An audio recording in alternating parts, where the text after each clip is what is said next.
the Qin dynasty. And so when you look at the Qin dynasty, I want you to take a look at the map of China. This ultimately, these areas here will be China eventually, these borderlines.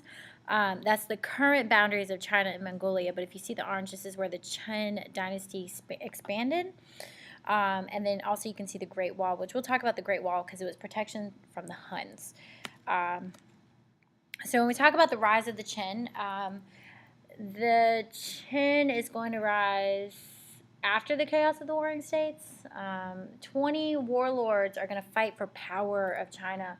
And so what's going to happen is this idea of the mandate of heaven is going to arise, where the Chinese believe that the gods would establish a family line. And this, family lineage is called a dynasty. And so the ruler would be selected, and it was selected by the gods. It was kind of very similar to a monarch, like their divine power appointed their leadership. And they also, this plays into the dynastic cycle, which you learned about in Unit 1, where there's a rise and a fall. It comes into play with the powers of heaven were pleased or displeased with the leader. So when you look here, you can see the Zhao, the Song, the Cao Wu, and the Qin dynasty. And then you can see the Han in this area here, so these families. The ideal of the dynastic cycle is that all dynasties rise and they fall, and that the gods choose and select how this process happens, but one cycle or dynastic cycle could last for maybe 200 years based off of the lineage their children, sons take after their fathers, things like that. When we talk about a Qin emperor, we're going to talk about Shahuntin, which came and he took China back to the dynastic rule. He used diplomatic skills, and what I mean by the word diplomatic is that he tried to be unbiased and tried to see both sides of situations.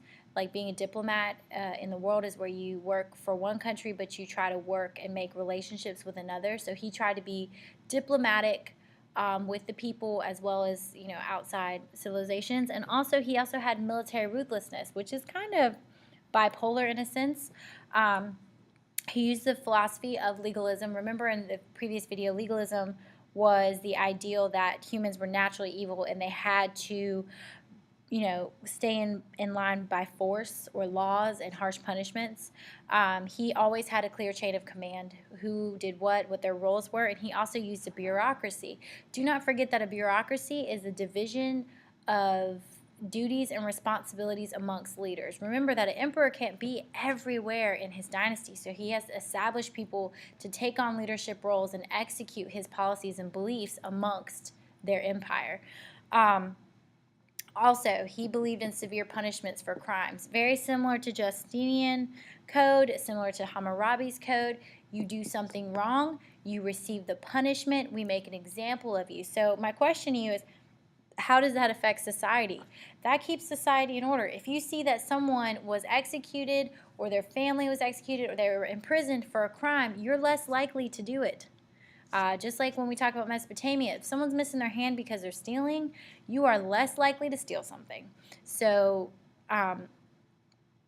Shu Hanti realized that type of severe punishment worked in enforcing a good behavior and to keep order in society. Without laws, you have no order.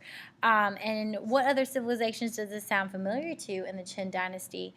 Please explain it. You might want to add this on the side of your paper if I have not provided it for you in your notes. And I have mentioned a couple just now. Another thing that you need to remember about the Qin is that it does not last long. It only lasts for about 14 years. But even though it had a short amount of time, a lot of the things that Shu Hanti did, lay the foundation for a dynastic rule.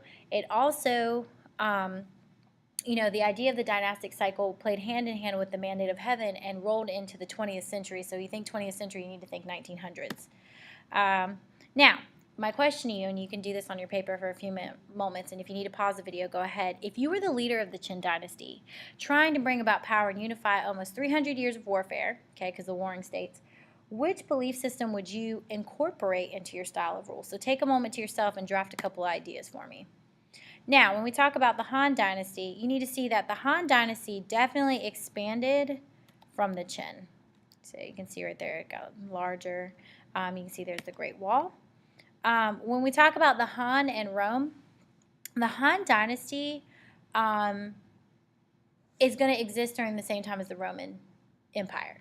And so they are going to exchange trade and diplomatic ties throughout the Silk Road. Silk Road, remember the Chinese have silk. It's fabric, it's beautiful, it's shiny, it's nice, feels good. They're going to create diplomacy and like relationships and networking due to their trade, because they both, the empire as well as the Han Dynasty, have a lot to offer, or they have a lot to offer each other. And so they're very large, and they span, as you can see, Rome is over this way, Constantinople, capital of Rome. You see the Middle East, Tigris, Euphrates River spans all the way over here to China, where they trade in this area, okay? And another thing about the Han, they had amazing accomplishments such as paper making, acupuncture, which is where they take and stab little needles into you and it helps relieve stress, a rudder, which is used on boats to help steer boats, the compass, they used the Great Wall. They had defense against the Huns and nomadic invaders, which the Huns were nomadic invaders. If you ever watched Mulan, the Huns are in Mulan. And they also used canal digging that helped link North and South China. They helped trade of grain and rice from south to north, so they had sort of a roads thing going on. And that is the end of our China video.